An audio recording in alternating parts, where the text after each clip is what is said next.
She slapped the paper notice on my door and shouted, loud enough for the whole street to hear, "You're fined for fishing in the community pond." I just stood there holding my fishing rod, wondering how this woman thought she had the right to fine me on my own weekend. She waved that fake HOA letter like it was the Constitution itself, pointing at my son who was standing quietly behind me. "And if I see that boy near the water again, I'll have animal control take your dog too," she snapped. My son's face went pale and my hands curled into fists, but I stayed calm. I asked her simple, "Who gave you the authority?" She smirked. "I am the authority. This neighborhood answers to me." Then she leaned closer, lowered her voice and hissed, "If you can't follow my rules, maybe you shouldn't live here at all." Before I could reply, she pulled out her phone and dialed. Within minutes, two men in cheap security uniforms walked up and pretended to be officers. She pointed at me and shouted, "Arrest him! He's trespassing and stealing community fish!" The whole block gathered. My son clutched my hand, terrified as those fake cops tried to intimidate me. One even stepped toward my driveway, ordering me to drop the fishing rod like it was a weapon. Everyone looked at me like I was some criminal. But what nobody knew was that the pond she was screaming about wasn't even community property. I had the deed in my safe. And what she called the HOA pond was actually part of a larger lake I had quietly bought months ago. I smiled for the first time that day, watching her dig her own grave. She thought she was humiliating me, but I already knew the lake, the water, the fish. Every inch of it belonged to me, and soon she was about to find out in front of the entire neighborhood. The fake officers tried to put their hands on me, but I stepped back and said firmly, "Touch me and you'll regret it."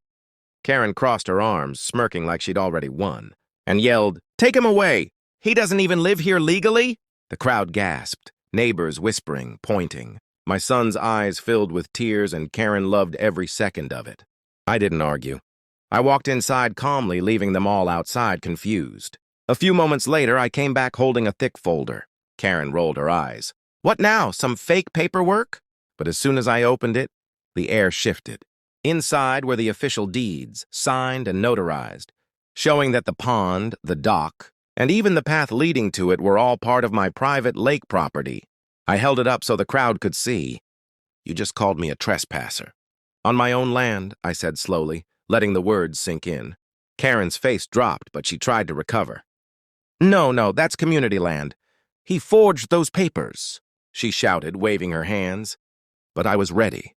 I pulled out my phone and showed a video clip of me with the county clerk, confirming the purchase and recording the signing.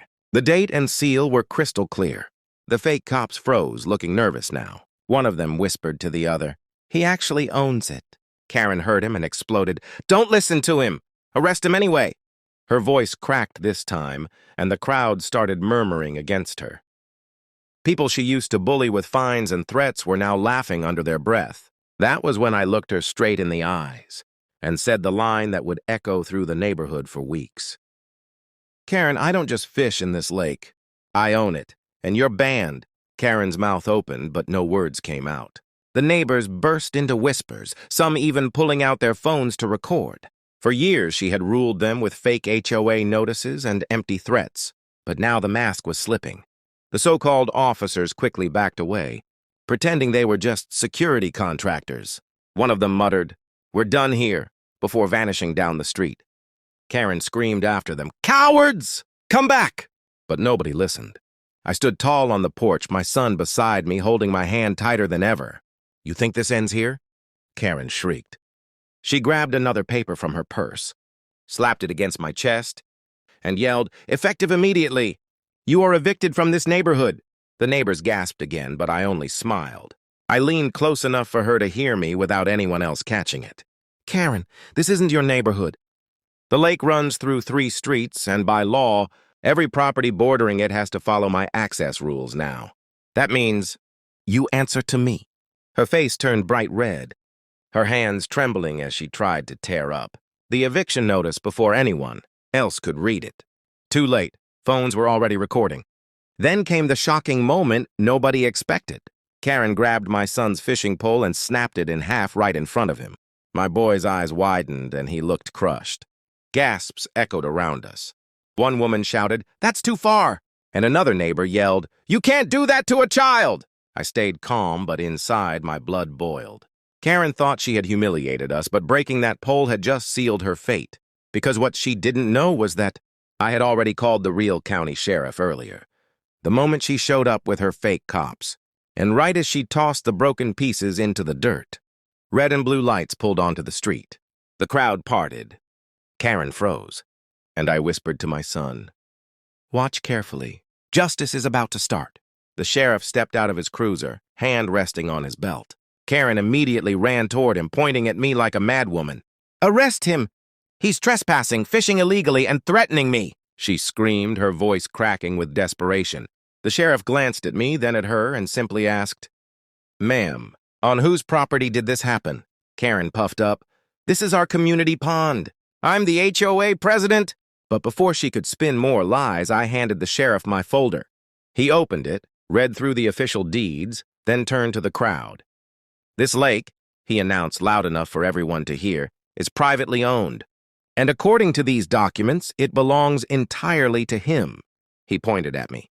Phones shot up instantly, neighbors recording every word. Karen's face went pale. She stammered, No, that can't be true." But the sheriff wasn't done. I showed him the video of her fake officers trying to detain me. His jaw tightened. "Impersonating law enforcement is a felony. You're lucky they ran off," he said firmly. Karen tried to laugh it off, but the sheriff stepped closer. "And destroying a child's property?" He pointed at the snapped fishing pole. "That's criminal mischief. Do you want me to add that to the report too?" The crowd erupted with cheers, neighbors shouting, "Finally!" And she's finished. Karen's knees buckled, and for the first time, she looked small. The sheriff didn't handcuff her, but he made it clear, one more stunt like this and she'd face charges. Humiliated, Karen stumbled back toward her house, phones tracking her every step. I turned to the neighbors, my son still clutching my hand. "From today forward," I said calmly, "this lake is no longer for everyone. HOA access is revoked. Anyone who wants to fish here, ask me, not her." The crowd clapped, some even laughing with relief. For years they had feared her, but in one afternoon the power had flipped. As the sheriff drove off, I knelt beside my boy and handed him a brand new fishing pole I'd hidden in the truck for his birthday. "This lake is yours too," I told him. His eyes lit up, and the crowd went silent for a moment, touched. Then, almost in unison, they started applauding. I looked toward Karen's darkened windows and spoke the words that would end it all. "I didn't buy this lake to fish. I bought it so no one could ever threaten my family again." The end.